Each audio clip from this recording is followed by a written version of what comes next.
আল্লাহ রাব্বুল আলামিন সবর যারা করে সংখ্যা যদি কম হয় আল্লাহ পাক তাদেরকে বিজয়ী করে দেবেন, এই ওয়াদা আল্লাহ রাব্বুল আলামিন করেছেন। এই সবরের গুণ ছাড়া জান্নাতেও প্রবেশ করা যাবে না, সবর যদি না থাকে বেহেশতে যাওয়া যাবে না। ভালো করে মনে রাখেন, আল্লাহ পাক বলছেন আম্মা হাসিবতুম আন তাদখুলুল জান্নাতা ওয়া লাম্মা ইয়া'লামিল্লাহুল্লাযীনা জাহাদু মিনকুম ওয়া ইয়া'লামাস সাবিরিন।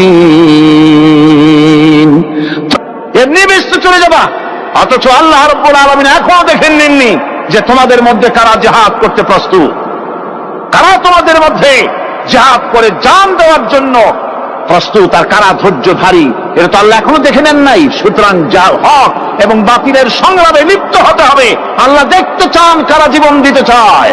সুতরাং ইসলামী আন্দোলনে যারা শরীক হবে তাদের বিপদ এবং মুসিবত দিয়ে আল্লাহ রাব্বুল আলামিন